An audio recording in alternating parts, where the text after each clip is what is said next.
Почитувани, нема ден без нов скандал во Агенцијата за млади и спорт. Дарки Каевски и нововработените негови другарчиња не познаваат ниту еден законски пропис, особено при реализацијата на капиталните инвестиции, па 3 години не видовме, ама баш ништо. Со тоа председателот на Социјалдемократската младина седнува на пиедесталот на неспособни кадри на СДСМ, кои својата функција ќе напуштат без ниту еден реализиран проект. Но да почнеме со ред.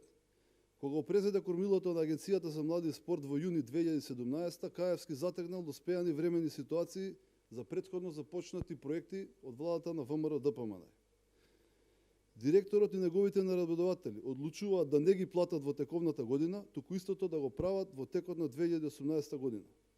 Дали ова укажува дека само купувале време за да се пазарат и да ги рекетираат оние на кои агенцијата им должи за веќе изградените објекти? Приказната за базенот во Охрид стана историска, па како и не би станала кога на власт го има СДСМ и најнеспособниот директор во историјата на агенцијата Каевски. Се изнагледавме тепачки на градалиштето кај Билјанин извори, но не видовме ниту еден потек на Каевски со кој ќе подобри динамиката на изградба и ќе го стави во употреба базенот до крајот на 2019 година, како што впрочем и одговорил на претенички прашања во собранието.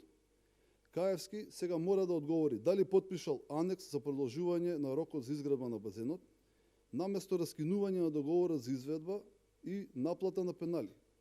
Дали рокот за изградба е трет пат проложен и колку тоа ќе чини државата. Крај на незаконието во агенцијата е последниот тендер за изградба на затворени пливачки базени. Каевски првично вети изградба на 29 базени, кои ќе чинеле, замислете, по 50.000 евра еден. Каевски, кој што семено е во градежниот сектор, би требало да знае колку чини еден таков проект. До сега 3 пати објавува оглас за изградба на базени. Тендерите во март за 14 базени и октомври за 6 базени пропаднаа, а на последниот од 1 ноември 2019 најниската понуда била за неколку десетици проценти повисока од проценетата вредност наведена во тендерската документација. Понудата се коси со одредбите од Законот за јавни набавки и Законот за јавна внатрешна финансиска контрола. Останува отворено прашањето како Каевски и СДСМ ќе реагираат на мислењето кое треба да го издаде управната контрола на Бирото за јавни набавки, која постапува по службена должност за секоја постапка за набавка над 2 милиони евра, согласно член 172, став 3 од Законот за јавни набавки. Јасно е дека и овој пат тендерот ќе биде поништен по трет пат или Каевски уште еднаш ќе покаже својата неспособност, или пак ќе добиеме екстремно скапи базени кои ќе треба да ги плаќаат граѓаните.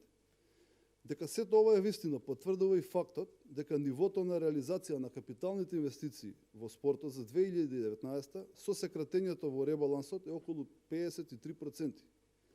Во минатите 3 години кумулативно пропаднаа 4 милиони евра средства кои неспособната гарнитура во агенцијата требаше да ги вложи во спортската инфраструктура, како што се и базенот во Струга, домот на спортови, предвидените сали за боречки вештини.